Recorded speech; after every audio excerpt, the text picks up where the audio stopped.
Médio desse mesmo Espírito é que somos instruídos na Tua Palavra, pela Tua Palavra. Que o Teu nome, Senhor, venha ser o único a ser glorificado aqui. Jesus venha ser manifestado. Que o Teu reino e a vontade, ó Senhor, que é boa, perfeita e agradável, venha, Senhor, ser realizado em nosso vida. Que o Senhor, e somente o Senhor, por intermédio da Tua Palavra, venha ser Rei entre nós. Obrigado, Pai. Somos tão gratos.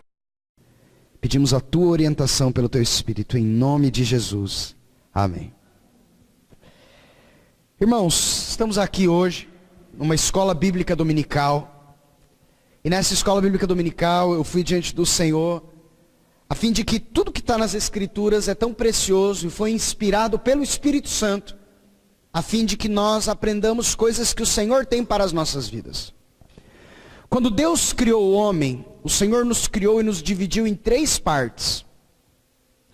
Nós somos corpo, alma e espírito. E é verdade que quando nós falamos do nosso corpo, nós estamos falando daquilo que se relaciona um com os outros. Quando eu abraço a minha noiva, estou abraçando-a com o meu corpo. Quando eu estou falando com vocês, eu falo com vocês por intermédio do meu corpo. Quando nós vamos comer um churrasco, nós comemos um churrasco com o nosso corpo. Quando engordamos, o que engorda é o nosso corpo. Temos muitas coisas que temos ênfase com o nosso corpo. Quando falamos a respeito da nossa alma, nós estamos falando no cenário de sentimentos. Nós estamos falando no cenário de emoções. A palavra alma, só para os irmãos terem uma noção e entenderem melhor, é uma palavra grega que se chama psique, da onde vem a palavra em português, psicologia, psicanálise, psiquiatria. É da onde vem o trabalho com a nossa alma. E quando falamos com relação ao nosso espírito, estamos falando agora daquilo que nos faz relacionar-nos com Deus. A Bíblia diz que Deus é espírito e importa que os seus adoradores o adorem em espírito e em verdade. Portanto, nós falamos num cenário de alma, num cenário de corpo e num cenário de espírito. Mas será que Deus quer apenas trabalhar com aquilo que está unicamente relacionado com o nosso espírito e não com a nossa alma e nosso corpo? Será que o Senhor quer trabalhar com a nossa alma, mas não quer trabalhar com o nosso espírito ou com o nosso corpo? Ou será que o Senhor quer trabalhar com o nosso corpo, mas não quer trabalhar com a nossa alma, com o nosso espírito? Não, de modo algum. Deus quer que nós tenhamos os seus princípios, a sua vontade no nosso corpo, na nossa alma e no nosso espírito. No livro de Tessalonicenses, a palavra de Deus diz assim: que o vosso corpo, a vossa alma e o vosso espírito sejam achados irrepreensíveis para a volta do Senhor Jesus. E por isso, quando o Espírito Santo de Deus inspirou homens a escreverem as Escrituras, ali Ele nos deu instruções para o nosso corpo, para a nossa alma e para o nosso espírito. Por exemplo, quando falamos a respeito de alguns tipos de comidas na Bíblia, as comidas na Bíblia, como bem falado pelo Senhor Jesus, não tem a ver com salvação, mas tem a ver com a nossa saúde. Vou dar um exemplo para você. A Bíblia nos diz para nós não comermos gordura. Se você comer gordura, você perde a salvação? De modo algum.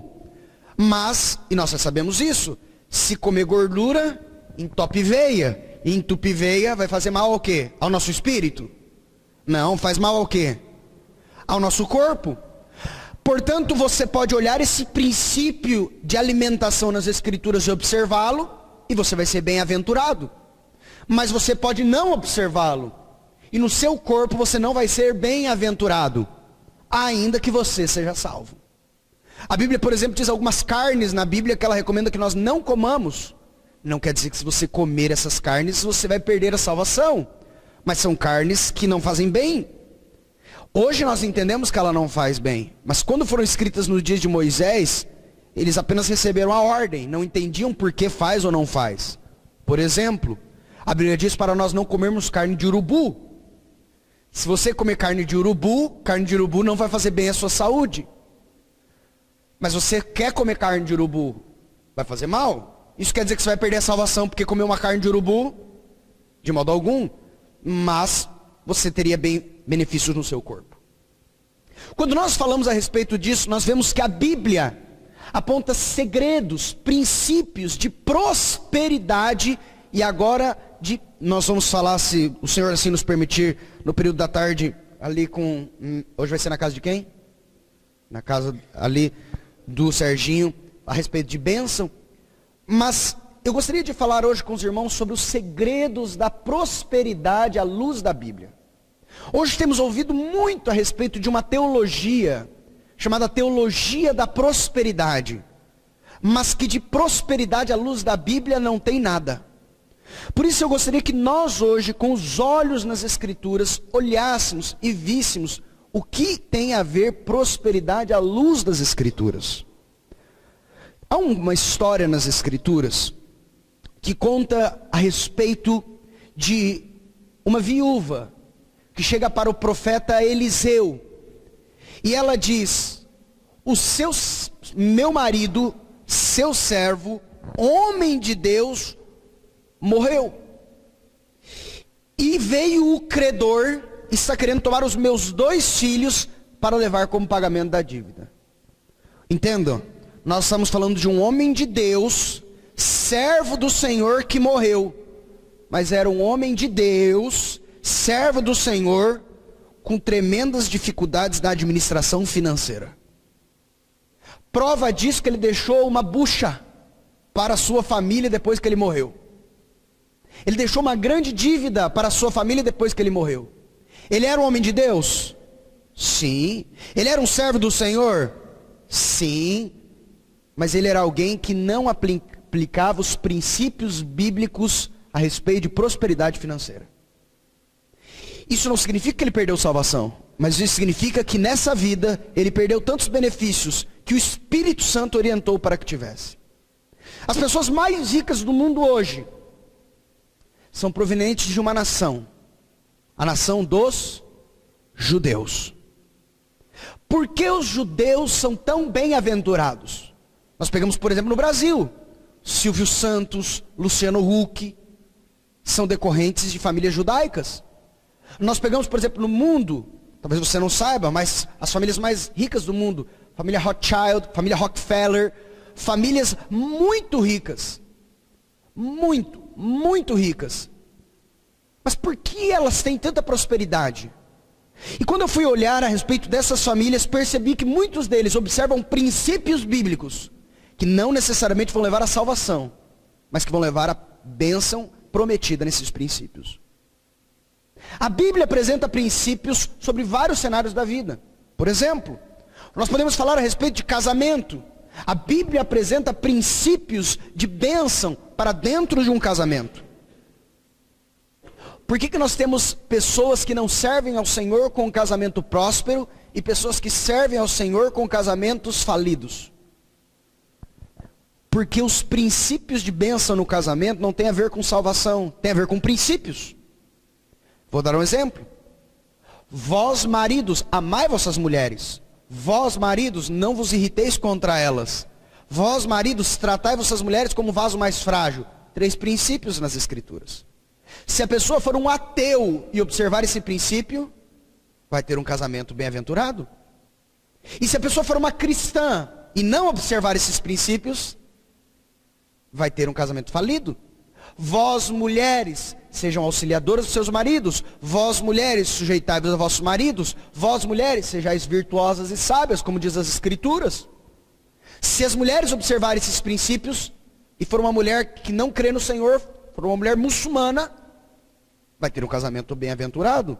E se uma mulher cristã não observar esses princípios, vai ter um casamento falido. Portanto, não está em ser ou não ser cristão, está em observar ou não observar princípios das Escrituras. Portanto, eu gostaria que nós hoje olhássemos para as Escrituras. Talvez não cheguemos até o fim, mas eu desenvolvi aos irmãos, à luz das Escrituras, 7 princípios de prosperidade financeira à luz da Bíblia. Se nós os observarmos, o Senhor nos garante que seremos bem-aventurados agora na nossa administração financeira mesmo. Passa por favor, Serginho. Provérbios capítulo 10, versículo 22 diz: a bênção do Senhor enriquece e com ela não traz desgosto. Vou pedir que os irmãos leiam conosco ali, tá bem? Vamos ler todos juntos? A bênção do Senhor enriquece e com ela não traz desgosto. Entenda, a bênção de quem é que enriquece? Do Senhor. Alguém que não observa os princípios das Escrituras pode até ganhar dinheiro, falando bem objetivo, mas esse dinheiro não trará bem-aventurança. Quer ver alguns exemplos nos dias de hoje? Nós vamos olhar, por exemplo, hoje para os dias atuais. Nós podemos olhar para a vida de grandes homens que tiveram grandes riquezas, mas que elas, foram embora. A Bíblia diz que o servo do Senhor deixa a herança para o filho dos seus filhos. O servo do Senhor, aquele que observa os princípios da palavra, deixa uma herança até para os netos. Mas aquele que não é um servo do Senhor, no fim de sua vida, ele não será bem-aventurado. Nós podemos olhar, por exemplo, homens que foram no nosso país tão poderosos. Nós podemos olhar, por exemplo, nesse cenário atual, o ex-governador do Rio de Janeiro, Sérgio Cabral, um homem tão poderoso, mas que a corrupção o levou hoje, pelo menos na última vez que eu olhei, já está com mais de 60 anos de condenação por corrupção. Mais de 60 anos. Já está com 102? Tá bom, então já está com 102. Nós podemos olhar, por exemplo, um homem que foi um dos 5 homens mais ricos do mundo, Ike Batista, que também foi condenado no cenário de corrupção. Nós podemos olhar necessariamente no nosso estado, nós podemos olhar necessariamente no mundo, porque nós precisamos entender algo. Salmos capítulo 73, aqui necessariamente nós estamos no versículo 2. E ali no final nós vamos falar do versículo 17. Então aqui é o versículo 2, versículo 3 e o versículo 17. Salmo 73, 2, 3 e 17. Vamos ler todos juntos? Diz assim: quanto a mim, porém, quase me resvalaram os pés. Pouco faltou para que se desviasse os meus passos. Pois eu invejava os arrogantes ao ver a prosperidade dos perversos. Até que entrei no santuário de Deus e compreendi o fim deles. Olha só. No primeiro momento eu posso até olhar para os perversos e falar, mas ele está sendo bem-aventurado, mas ele está recebendo tantos benefícios. Nós estamos passando no Brasil numa operação tão grande chamada Operação Lava Jato. A Operação Lava Jato levou à prisão dos maiores executivos do Brasil e alguns dos maiores do mundo, que foram tão ricos, que foram tão, entre aspas, aos olhos da sociedade, bem-aventurados, mas eles não observaram os princípios. Os princípios de Deus são princípios que nos trazem bem-aventurança e nos mantêm na bem-aventurança. Pois de nada adianta eu te dar isso e amanhã for retirado o dobro. Pois é isso que o príncipe desse mundo faz. O príncipe desse mundo, ele oferece com uma mão, mas tira com a outra. Pois o seu objetivo é um só. Qual? Matar, roubar e destruir. Portanto, se o objetivo de Satanás é matar, roubar e destruir, por mais que ele seja o príncipe deste mundo, e por mais que ele ofereça, a sua intenção não é nos dar bem-aventurança. A sua intenção é matar, roubar e destruir. É verdade, irmãos, que temos que estar muito atentos para o perigo do dinheiro. Jesus disse que é mais fácil passar um camelo pelo vão de uma agulha do que um rico entrar no reino dos céus. Por quê? 1 Timóteo, capítulo 6, versículos 10, vamos ler todos juntos, diz assim: porque o amor ao dinheiro é a raiz de todos os males, e alguns, nessa cobiça, se desviaram da fé e a si mesmo se atormentaram com muitas dores. Olha que interessante. O amor ao dinheiro é a raiz, é a origem de toda espécie de males. E nessa cobiça, alguns se desviaram até da fé. E qual é a consequência? Se atormentaram com muitas dores. Irmãos, quando olhamos a palavra bênção no hebraico, é a palavra Barak. Muito interessante isso. A palavra Barak. O que significa a palavra Barak? A palavra Barak, eu dei alguns exemplos nas primeiras vezes que ela aparece na Bíblia. Gênesis 1, 22, Gênesis 1, 28, Gênesis 9, 1, Gênesis 22, 17, Gênesis 24, 35, entre muitos outros. A palavra Barak significa autorizar a prosperar. Portanto, quando eu digo para alguém, eu te abençoo, eu estou dizendo, eu estou lhe autorizando a prosperar. E na Bíblia o contexto de prosperidade não tem só a ver com dinheiro. Prosperidade tem a ver com multiplicação. A primeira bênção que Deus fez ao homem foi, e o Senhor o abençoou e disse, multiplicai e frutificai. Portanto, a prosperidade, a bênção de Deus não tem apenas, tem também, mas não tem apenas a ver com a bênção material. Mas prosperidade na Bíblia, a bênção da parte de Deus, tem a ver com multiplicação em todas as áreas positivas na nossa vida.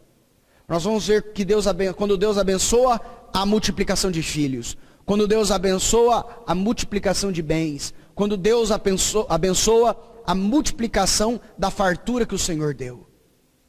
Autorizar a prosperar. Isso é o que significa a palavra Barak no hebraico, o Senhor abençoou. Nós vamos falar um pouco disso, talvez no período da tarde, mas é interessante que não há bênção e não há prosperidade. Nós vamos olhar a prosperidade, a bênção. Primeira bênção, você vai ver em Gênesis 1, 22, quando diz que o Senhor abençoa os animais. Então o Senhor abençoou os animais ali no sexto dia, frutificai e multiplicai. Depois no sexto dia também, o Senhor diz que o Senhor agora cria o homem e o abençoa. No sétimo dia diz que o Senhor descansa e abençoa o sétimo dia. No capítulo 5 de Gênesis diz que o Senhor abençoou o homem e a mulher. Mas depois, a bênção apenas surge novamente, no capítulo 9 de Gênesis, depois do dilúvio. Porque onde há pecado, não há observância aos princípios de Deus. E onde não há observância aos princípios de Deus, não há bênção. A bênção surge antes, preste atenção nisso. A primeira vez que você vai ver a bênção, ela surge antes do pecado. E a segunda vez que você vai ver verdadeiramente a bênção, ela só surge depois do dilúvio. Nesse período de pós-pecado, até o período após o dilúvio, nenhum momento na Bíblia você vai encontrar o Senhor declarando bênção, ou alguém declarando bênção. Porque ali havia um cenário de pecado. E no cenário de pecado não há bênção do Senhor. Quando nós falamos de bênção, Salmo 128 mostra que a bênção, ela vai muito além do que necessariamente prosperidade financeira. Mas nós falamos que a bênção do Senhor, a prosperidade do Senhor, ela vai em todas as áreas da nossa vida. Vamos ler juntos Salmo 128. Bem-aventurado aquele que teme ao Senhor e anda nos seus caminhos. Do trabalho de tuas mãos comerás. Feliz serás, e tudo te irá bem. Tua esposa, no interior de tua casa, será como a videira frutífera. Teus filhos, como rebentos da oliveira, à roda da tua mesa. Eis como será abençoado o homem que teme ao Senhor. O Senhor te abençoe desde Sião, para que vejas a prosperidade de Jerusalém durante os dias de tua vida. Veja os filhos de teus filhos, paz sobre Israel. Ele diz, eis como será abençoado o homem que teme ao Senhor. Mas ele não fala apenas de bens financeiros. Quando ele fala da prosperidade do Senhor, ele fala do trabalho, ele fala feliz serás, ele fala tudo te irá bem. Ele fala sobre a esposa, ele fala sobre os filhos. Essa é a prosperidade que o Senhor tem para as nossas vidas. Nós precisamos entender, irmãos, pode passar, que prosperidade é diferente de salvação para a vida eterna. Prosperidade é uma coisa, salvação para a vida eterna é outra coisa nas Escrituras. Entenda isso. Prosperidade decorre da obediência aos princípios bíblicos. Entenda isso.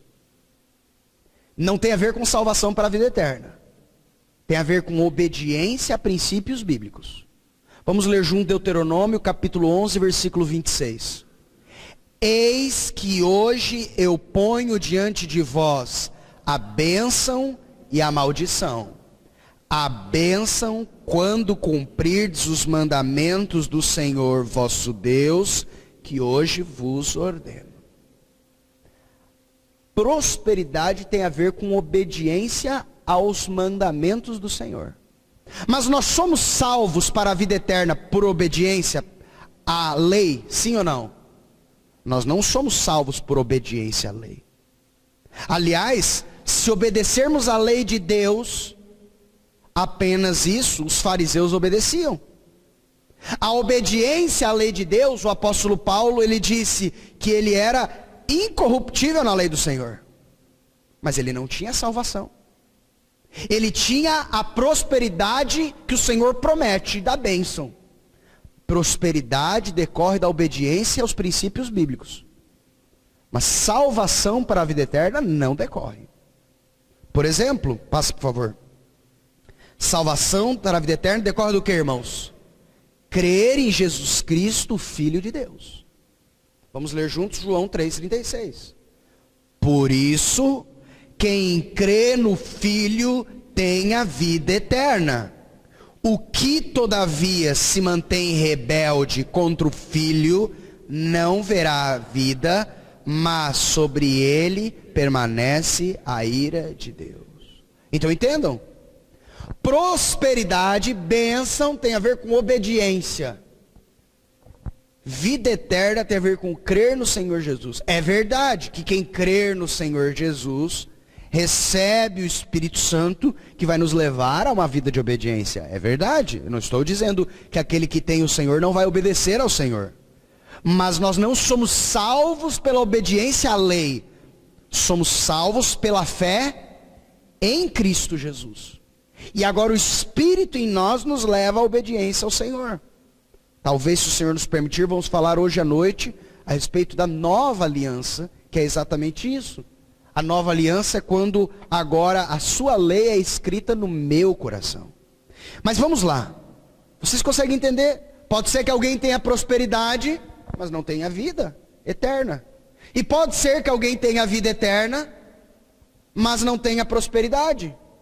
Eu crio no Senhor Jesus, mas nós vamos olhar aqui alguns princípios.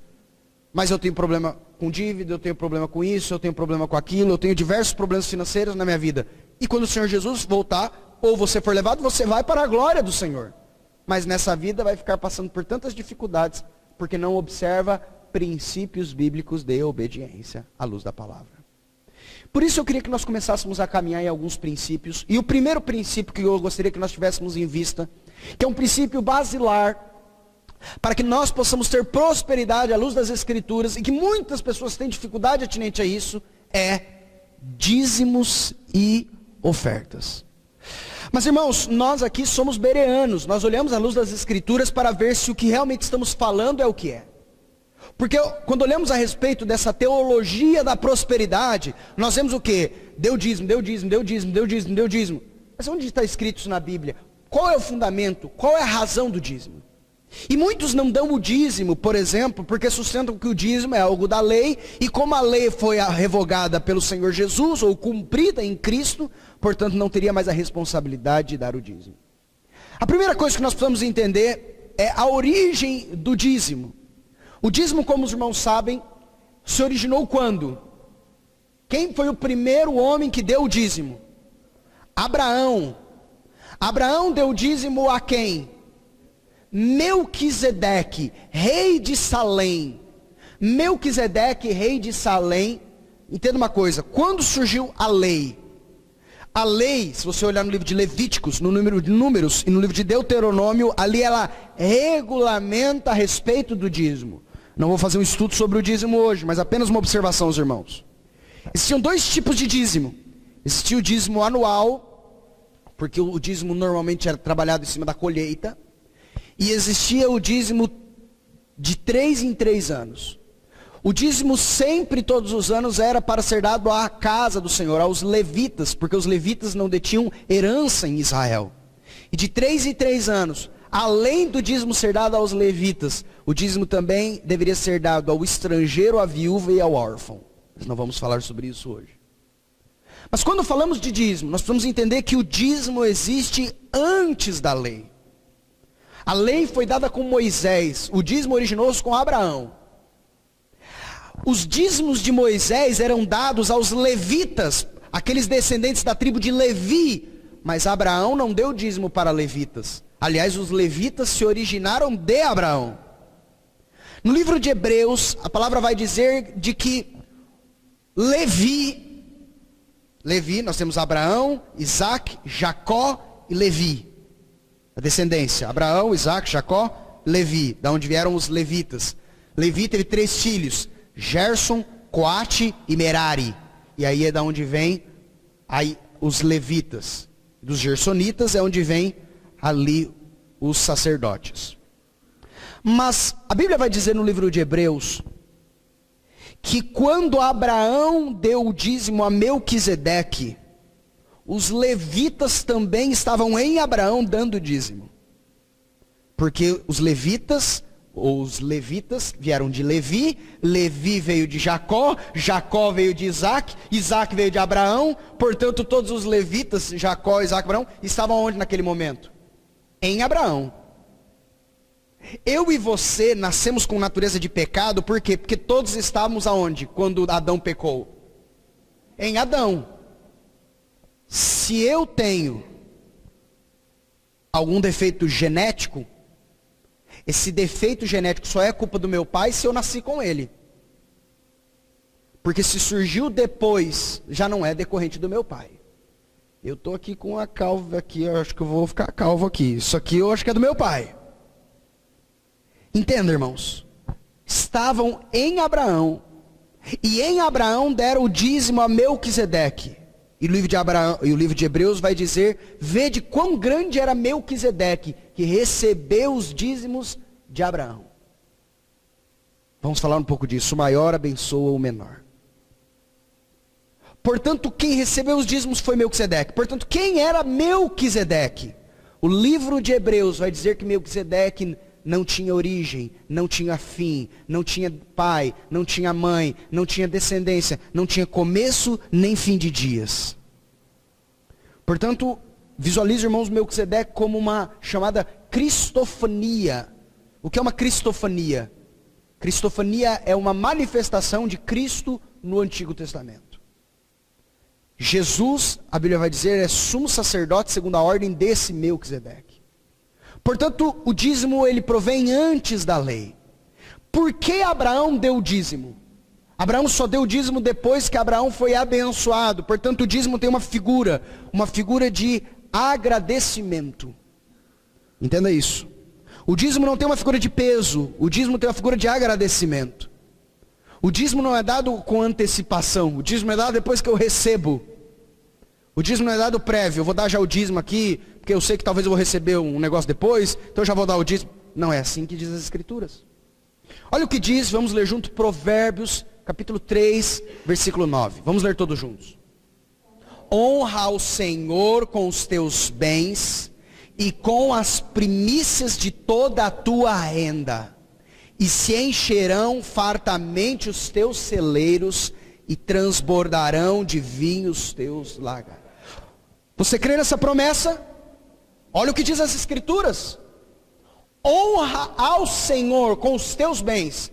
Nós vamos falar sobre isso, isso é oferta, não é a ênfase agora. E com as primícias de toda a tua renda. O que significa a palavra primícias? A primeira parte. Honra ao Senhor com a primeira parte de toda a tua renda. E Deus lhe dá uma promessa.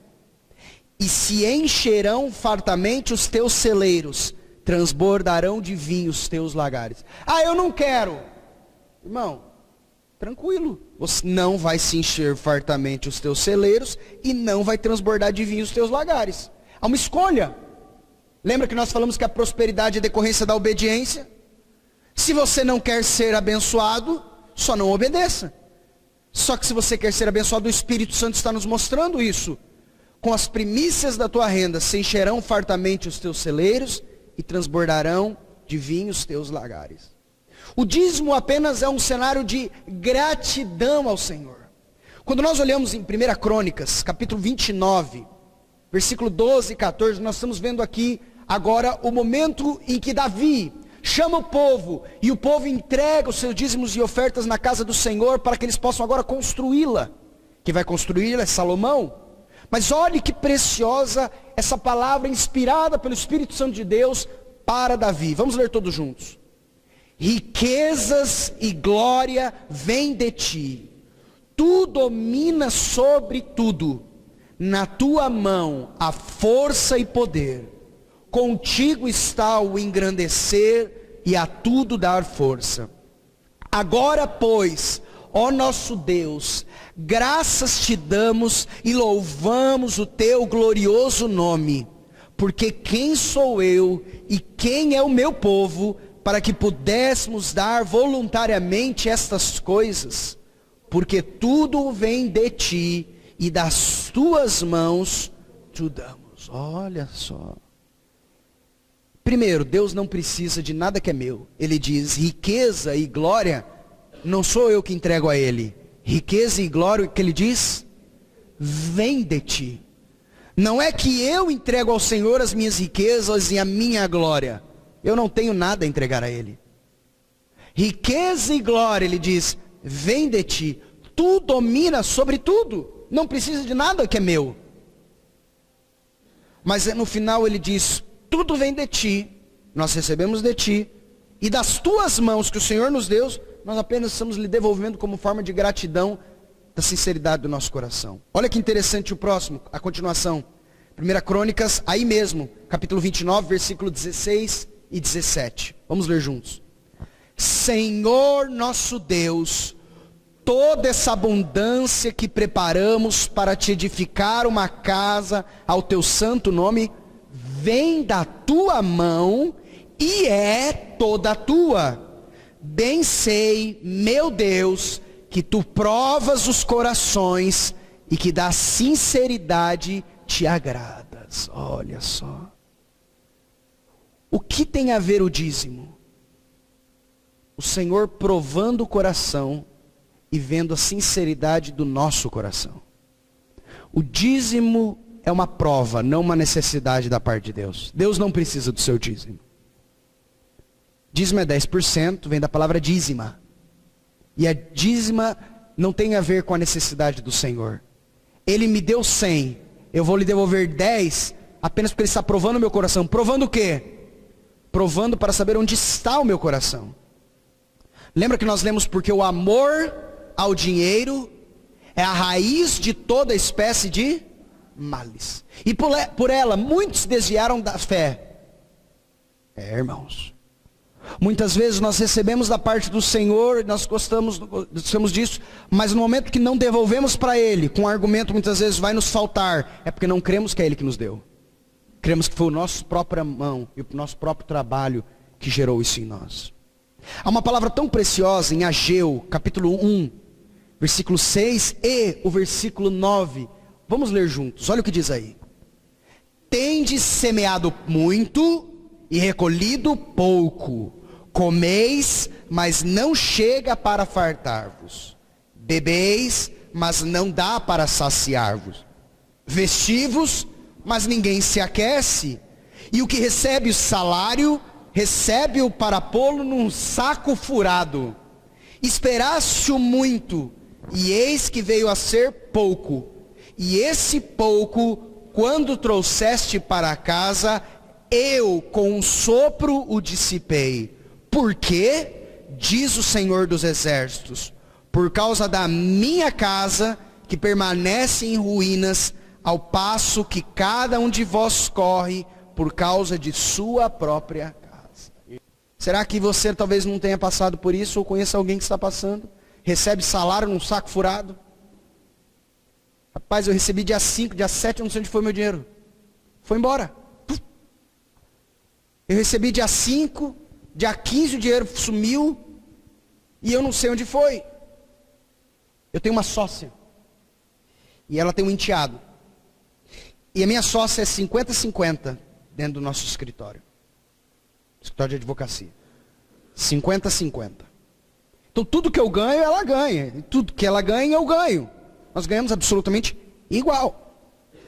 E o enteado dela disse para ela assim: meu sonho é ser rico igual o Felipe, ele falou. Mas não falou que quer ser rico igual ela. Mas ela ganha a mesma coisa que eu ganho. Mas eu estava conversando a respeito disso com ela. Muitos princípios das Escrituras ela não observa. Portanto, quando o Senhor nos dá sabedoria à luz das Escrituras, o Senhor multiplica. E a mesma pessoa que às vezes ganha a mesma coisa, ou ganha até mais, não consegue ter o padrão de vida que você tem. Porque eu conheço pessoas que vivem melhor com 5 mil do que gente que ganha 15 mil por mês. Eu conheço. Por quê? Porque tem gente que ganha tão bem, mas vive com uma vida tão pior e tão mais difícil do que pessoas que ganham tão menos. Princípios.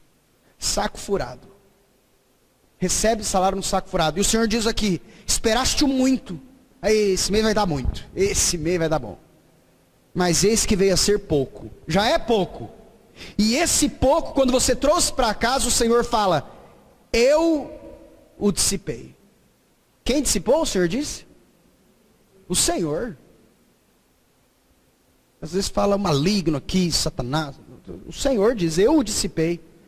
E aí ele joga essa pergunta: mas por que o Senhor está fazendo isso, Senhor? Ele diz: porque você cuida mais das suas coisas do que das minhas. Porque os seus olhos são olhos para o seu umbigo e não para as coisas do Senhor. Por causa da minha casa que permanece em ruínas, ao passo que cada um de vós corre por causa da sua própria casa. E eu vou lhe contar uma coisa: não é que a casa dele estava chique aqui. O livro de Ageu é o livro no qual eles estão voltando do cativeiro babilônico. A cidade de Jerusalém estava em ruínas mesmo. O templo estava em ruínas e a casa deles também estava. Não é que a casa de todo mundo estava bonita e o templo estava mais ou menos. Não. O templo estava em ruínas e a casa de cada um também estava em ruínas. Então o que o pessoal falou? Primeiro eu vou arrumar minha casa. Depois que eu arrumar minha casa que está em ruínas, aí depois eu cuido do templo do Senhor que está em ruínas. O Senhor falou: é? Então vai ficar tudo em ruínas, porque eu não vou abençoar você na sua casa. E aí fica aquela pessoa naquela dificuldade. Por quê?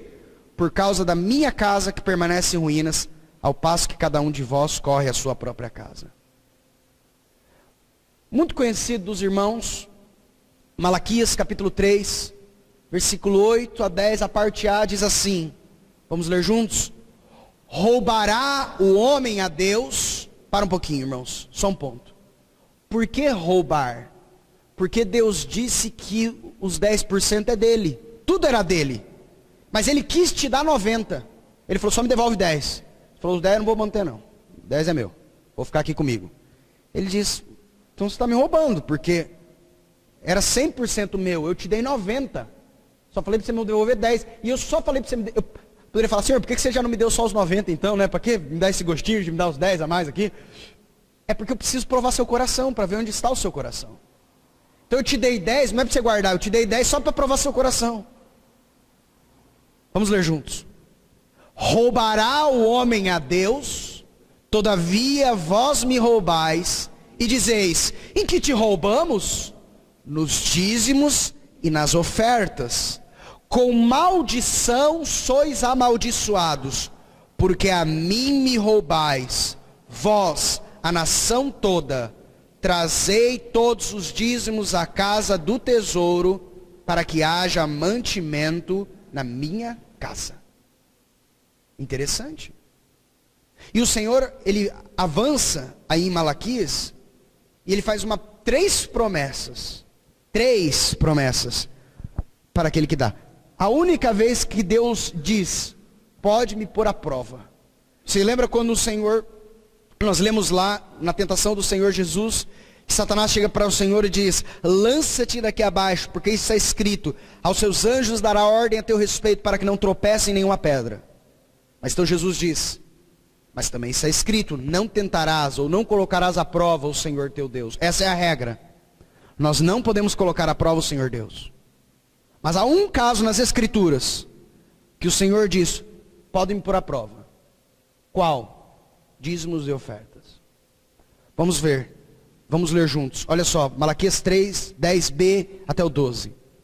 E provai-me nisto, diz o Senhor dos Exércitos, se eu não vos abrir as janelas do céu e não derramar sobre vós bênção sem medida, por vossa causa repreenderei o devorador, para que não vos consuma o fruto da terra, a vossa vide no campo não será estéril, diz o Senhor dos Exércitos. Todas as nações vos chamarão felizes, porque vós sereis uma terra deleitosa, diz o Senhor dos Exércitos. 3 promessas. A primeira, se você der dízimo e oferta, ele diz, eu vou derramar bênção sobre você, prosperidade sobre você. A segunda, eu vou repreender o devorador para que não tire o que você tem, porque de nada adianta eu botar um monte de dinheiro num saco, mas o saco ser furado. Mas está entrando uma fortuna de bênção aqui no saco, mas o saco é furado, o devorador está levando tudo. Que adianta? Primeira coisa ele diz, vou derramar bênção sobre você. Segunda coisa, vou repreender o devorador. E terceira coisa, você vai ser visto pelos outros como alguém bem-aventurado. Diz que isso não fica nem dentro da sua casa, é visível para terceiros. As pessoas vão olhar a sua vida e falar, nossa, mas essa pessoa, rapaz, queria ter uma vida igual a dela. As pessoas vão ver que você é bem-aventurado, mas não sabe o que está acontecendo por trás. As pessoas não vão saber o que está acontecendo, mas você sabe qual é o segredo. Mas nós precisamos entender o seguinte, que ele disse 2 pontos. Roubais ao Senhor no quê? Nos dízimos e nas ofertas. Irmãos, o que é dízimo? Dízimo é a 10ª parte. E o dízimo é isso, ponto. O que é oferta?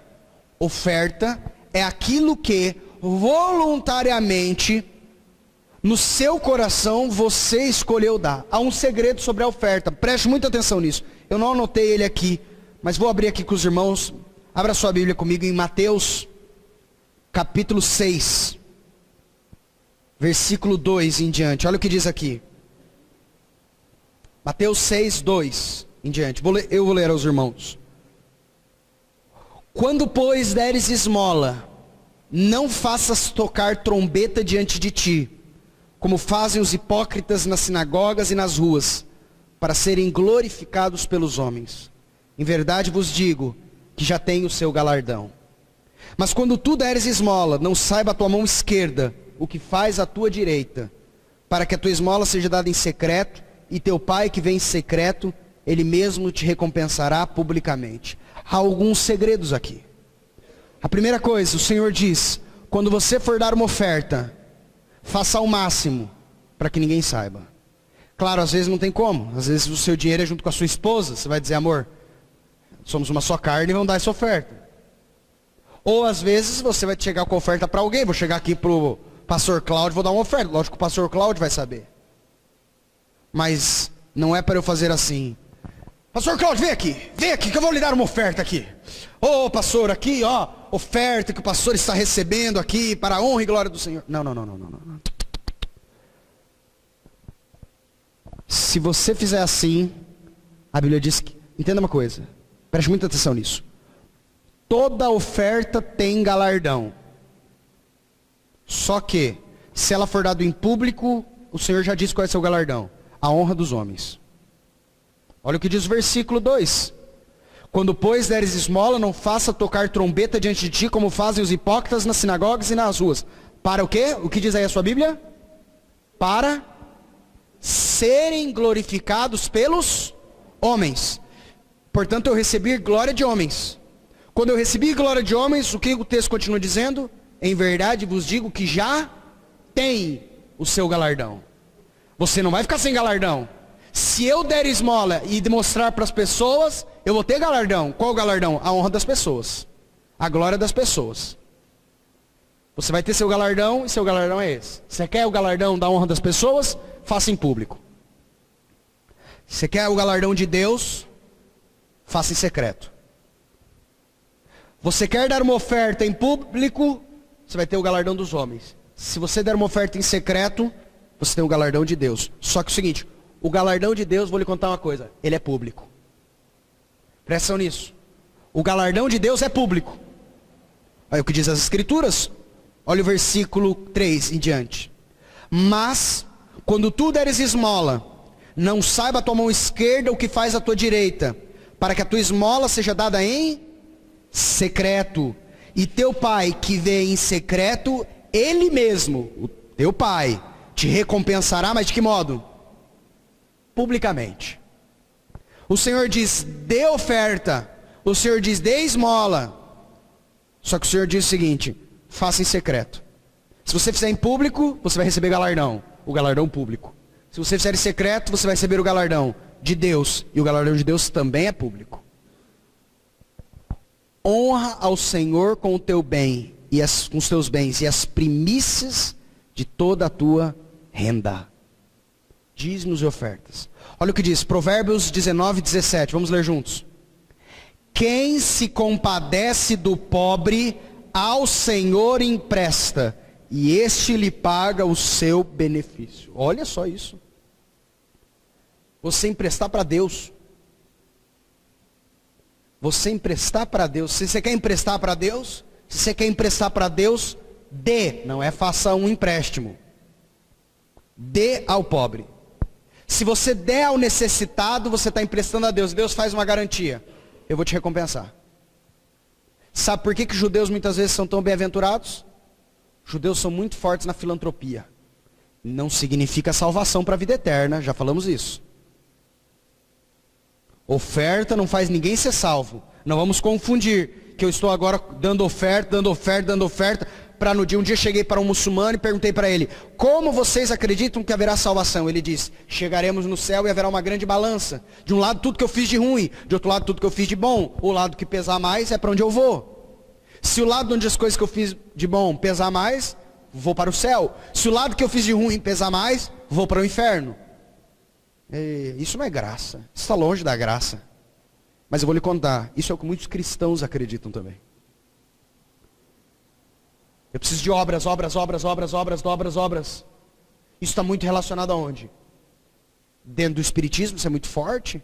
Eu preciso de obras para que eu reencarne melhor ou que eu nem reencarne mais. Eu preciso de obras dentro do budismo. Eu preciso de obras dentro do islamismo. Mas esse é o escândalo do evangelho. O escândalo do evangelho é porque pela graça sois salvos, por meio da fé. Isso não vem de vós, é dom de Deus. Não vem das obras, para que ninguém se glorie. Agora, quando olhamos aqui, irmãos, para isso, nós precisamos entender que não tem a ver com salvação para a vida eterna, mas tem a ver com prosperidade. Quem se compadece do pobre, ao Senhor empresta e esse lhe paga o benefício. Vamos ver mais um. Provérbios 21, 13. Vamos ler todos juntos. O que tapa o ouvido ao clamor do pobre, também clamará e não será ouvido. Olha só. Se alguém tem necessidade, clamar a você, e você tendo condição, não ajudar, quando você tiver necessidade, você pode clamar ao Senhor. O Senhor falou, não vou te ajudar.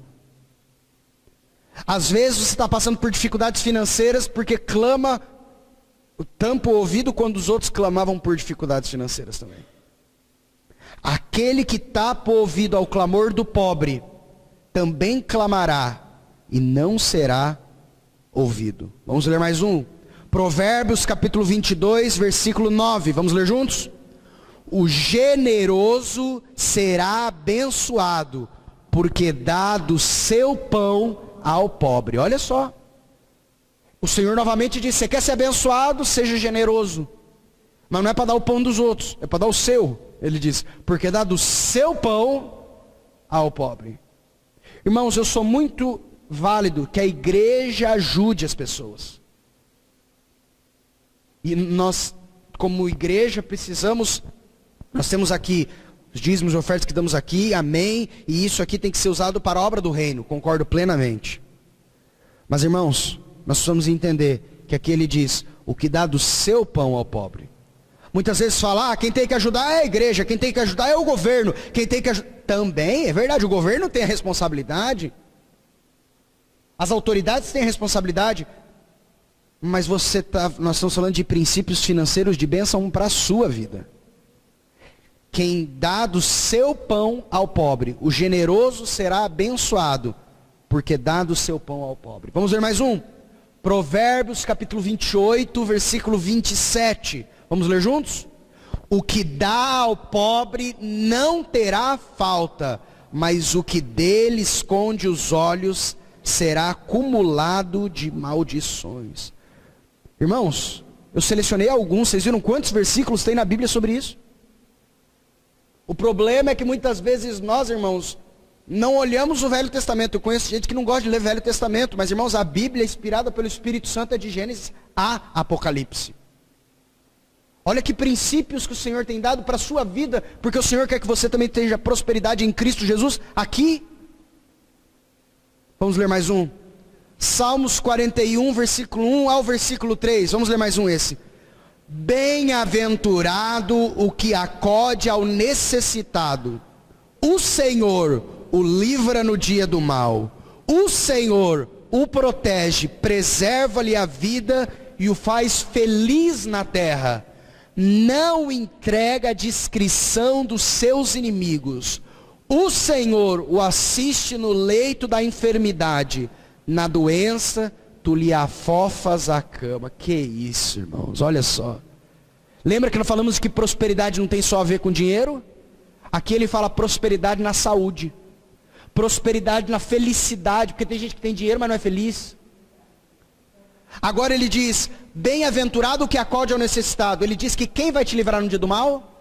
O Senhor vai te livrar no dia do mal. Por quê? Porque você acolheu o necessitado.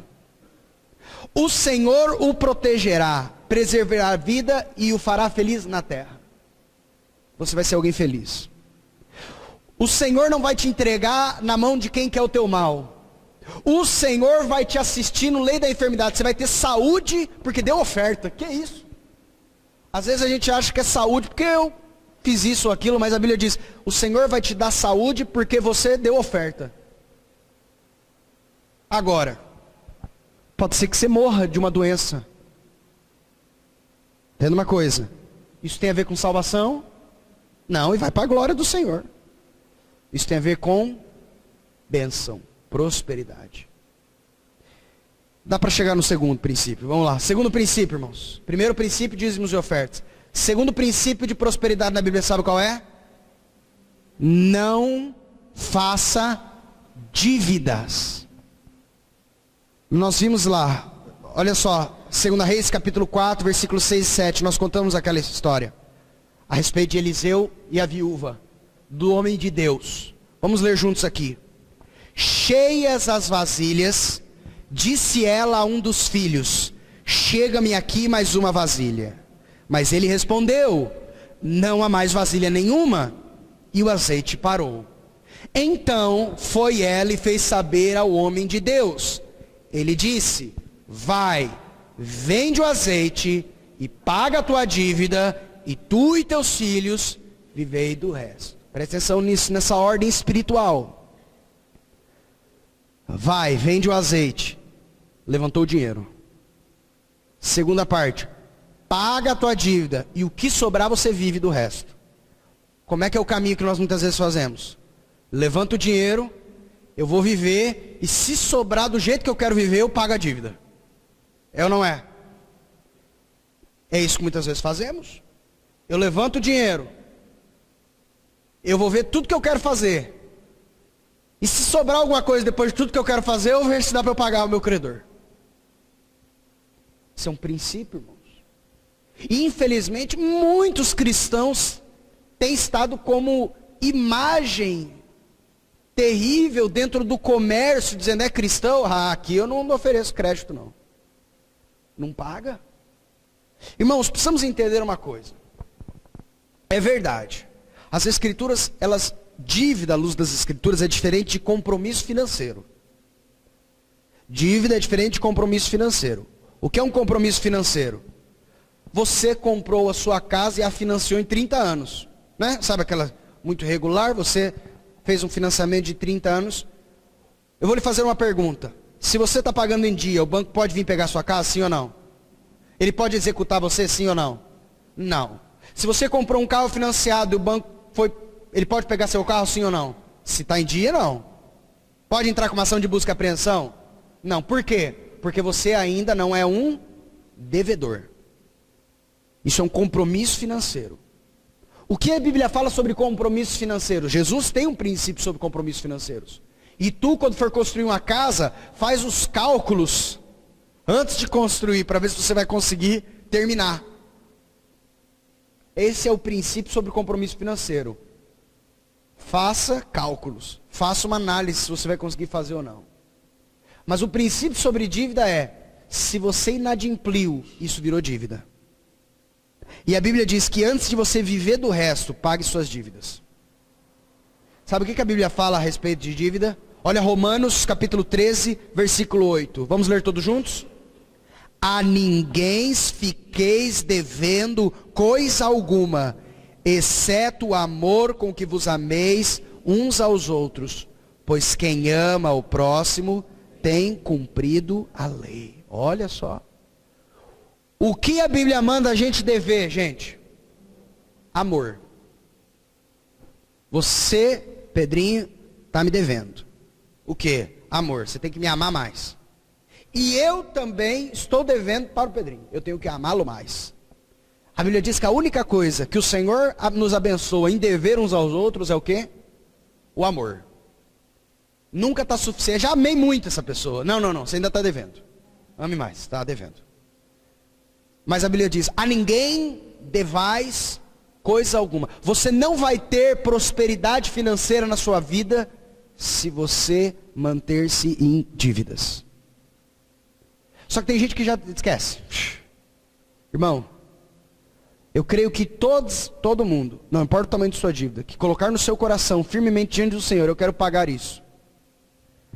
Diante de suas finanças, vai conseguir. Exemplo claro, a história da viúva.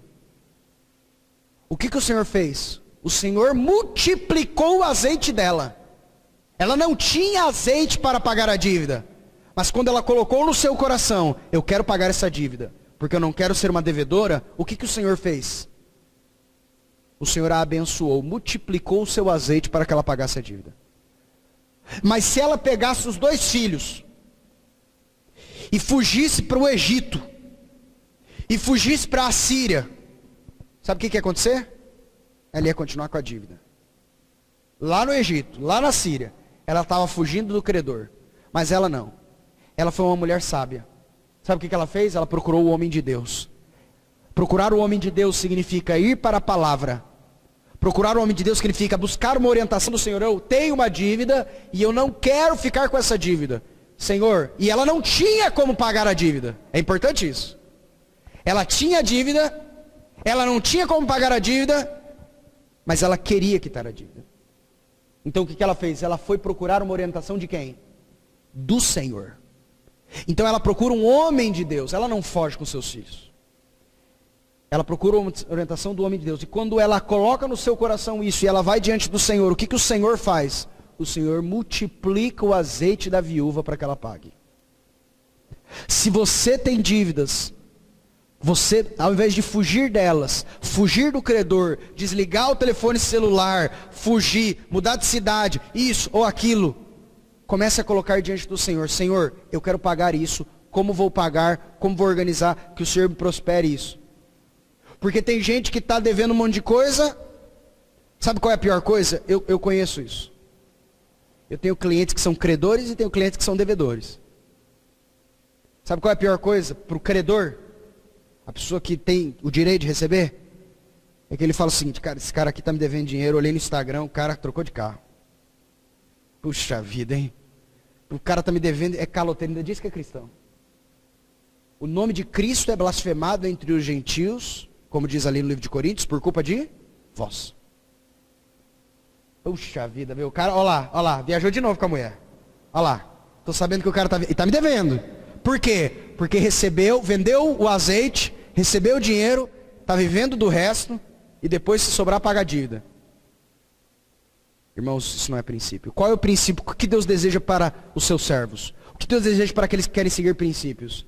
Olha só o que diz aí em Deuteronômio, capítulo 28, versículo 12 e versículo 13. Vamos ler juntos? O Senhor te abrirá o seu bom tesouro, o céu, para dar chuva à tua terra no seu tempo e para abençoar toda a obra das tuas mãos. Emprestarás a muitas gentes, porém tu não tomarás emprestado. O Senhor te porá por cabeça e não por cauda, e só estarás em cima e não debaixo, se obedeceres aos mandamentos do Senhor teu Deus, que hoje te ordeno para os guardar e cumprir. Esse é o desejo do Senhor. Que você seja um emprestador, que você seja um cabeça e não um cauda. Dá para nós irmos para um terceiro princípio? Vamos mais um então. Terceiro princípio nas Escrituras. Irmãos, isso é muito sério. Deus não vai abençoar se nós não tivermos honestidade nos negócios. Uma das garagens, veículos de carro mais ricos da capital ali de Campo Grande, uma das garagens, se chama P-Motors. P-Motors. Lá só vende carro de luxo. Só vende BMW, Audi, carros de 200, 300, 500 mil, 600 mil reais. Mas às vezes eles vendem uns carros mais baratos, vendem uns carros de 40, 50, mas carros muito bons. Estou falando baratos perto dos de 400, 500 mil reais. E eu me lembro uma vez, eu comprei um carro com eles. Irmãos, o carro deu problema. Eu tenho um cliente, eu advogo dentro do escritório, eu trabalho para 5 garagens de veículos. Eu tenho 5 clientes que são garagistas. Um deles tem mais de 80 carros dentro de sua garagem, uma garagem muito grande para ter 80 carros. O outro tem mais de 60 carros dentro da sua garagem. Eu vou lhe contar uma coisa. Eu não compraria carro lá. Não vou falar para vocês para não denegrir meu cliente. Mas eu não vou comprar carro lá. Se eu tiver um problema meu, eu não compraria carro lá. E olha que tem 80 carros, é grande. Mas eu disse sobre essa garagem em Campo Grande que eu conheci o dono. E eu vou dizer para vocês, pode ser que eu me engane no futuro, estou olhando o atual cenário. Absolutamente honesto. E quando eu falo honesto, eu estou dizendo o quê? Nos negócios apenas? Não. O carro deu problema e estava fora da garantia. Mas ele sabia que a responsabilidade era dele. O que ele fez? Responsável. Deu problema 2, 3 vezes, coisas distintas, sempre independentemente. Eu conheço pessoas que o problema dá um negocinho aqui no carro que é uma bobeirinha. Não, está fora da garantia, não estou nem aí. Mas sabe que é responsável por isso. Hoje nós temos muito, infelizmente, o jeitinho brasileiro, que muitas vezes não é o jeitinho cristão. Que é o jeitinho de ganhar vantagem em tudo que eu posso ganhar vantagem. Sabe o que o Senhor diz por intermédio do apóstolo Paulo para Timóteo? Que vai ser um dos requisitos do final dos tempos? Um dos requisitos, um dos sinais do final dos tempos? A Bíblia diz que as pessoas seriam infiéis nos contratos. Hoje não existe mais isso de fio do bigode. Por quê? Porque todo mundo quer levar vantagem sobre todo mundo. Se dá para eu ganhar uma vantagenzinha aqui, vou ganhar uma vantagem. Eu disse, acabou, vou fazer. Mesmo que seja com prejuízo próprio. Olha o que diz, vamos ler junto, Provérbios capítulo 3, versículo 27 e versículo 29. Não te furtes a fazer o bem a que... Passou aí? Vamos lá, de novo. Não te furtes a fazer o bem a quem de direito, estando na tua mão o poder de fazê-lo. Não maquines o mal contra o teu próximo, pois habita junto de ti confiadamente. A pessoa que chega hoje, às vezes você está vendendo, você pode vender ou porque você é empresário ou porque você é funcionário. Eu posso ser o dono da empresa ou eu posso ser o funcionário da empresa. Mas você precisa entender, a bem-aventurança de Deus não é por causa do seu patrão. A bem-aventurança de Deus é por causa de quem? É de Deus. Você quer ser bem-aventurado? Faça o que é certo. Faça o que é justo. Faça o que é honesto. Faça o que é de juízo. Eu me lembro uma vez que eu fui num restaurante. Eu estava atendendo um cliente em São Paulo. E, curiosamente, o restaurante que estava ali era um restaurante de um famoso chefe em São Paulo. Aquele que estava... Aquele gordinho do Masterchef, o Jacan. Era o restaurante dele, do lado do prédio. E eu ia almoçar, tinha um restaurante do lado, cheguei lá, sentei. E eu não conhecia, tinha um prato executivo e tal, e eu ia pedir. E eu chamei o garçom, e eu falei, olha, eu vou pedir esse prato executivo, e eu acho que vou querer também a entrada. E o garçom falou assim, não pede a entrada não. Eu falei, mas por que eu não vou pedir a entrada? É muita comida para o senhor. Não come não, vai ser suficiente só o executivo para o senhor. Eu falei, então tá bom, vê só o executivo. Sobrou. Era muita comida mesmo. Mas eu gostei tanto da honestidade daquele garçom, gostei tanto daquele... E ele era um funcionário. Que eu não sou do tipo de falar, pô, fez a empresa perder dinheiro. De modo algum, ganhou um cliente. A honestidade, muitas vezes, achamos que vai fazer malefício para o patrão. De modo algum, vai fazer benefício. Porque eu vou voltar na empresa por causa que lá é uma empresa honesta. Quantos de nós gostaria de ir e voltar no lugar que recebemos algum malefício? De modo algum. Se você é empresário,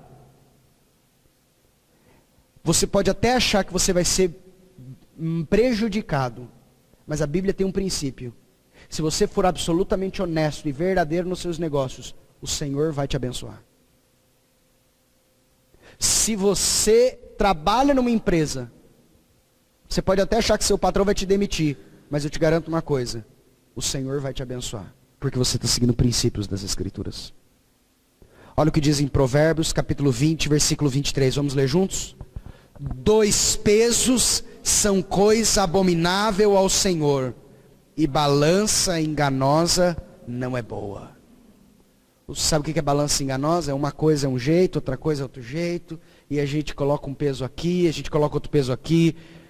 A gente sabe o jeitinho, vou tentar fazer um jeitinho aqui, outro jeitinho aqui. O Senhor diz não, seja correto, seja fiel nos seus negócios. 2 pesos são coisa abominável ao Senhor, balança enganosa não é boa. Provérbios capítulo 21, versículo 8. Vamos ler juntos? Tortuoso é o caminho do homem carregado de culpa, mas reto o proceder do honesto. O Senhor fala tortuoso. Nunca vai chegar num lugar determinado. Sabe o que é um caminho torto? É um caminho que nunca vai chegar longe. Porque é o caminho que vai assim, ó.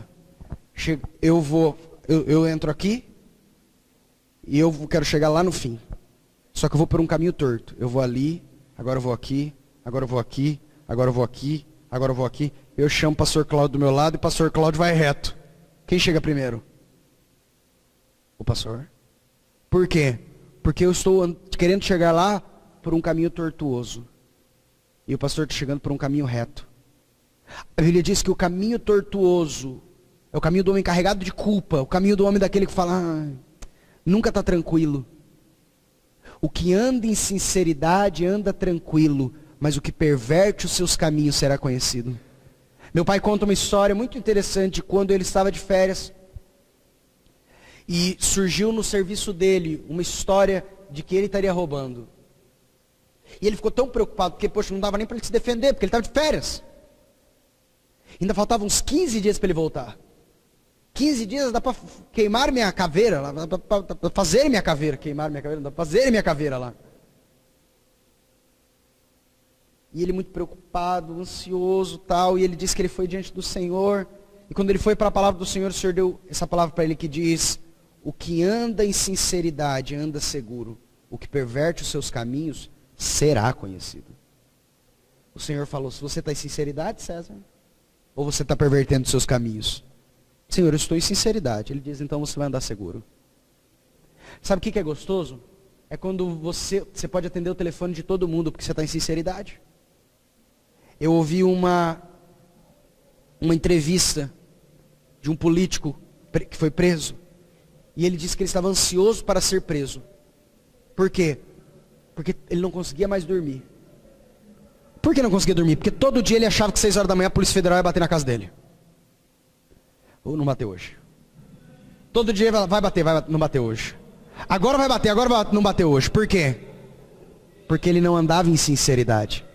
A pessoa que pegou dinheiro do caixa do patrão, todo dia o patrão fala, vem aqui na minha sala que eu queria falar com você. Ai meu Deus, descobriu. Não.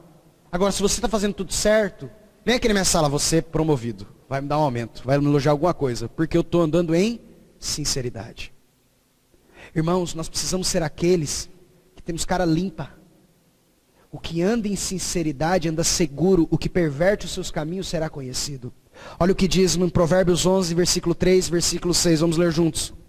A integridade dos retos os guia, mas aos enganosos a sua mesma falsidade os destrói. A justiça dos retos os livrará, mas na sua maldade os enganosos serão apanhados.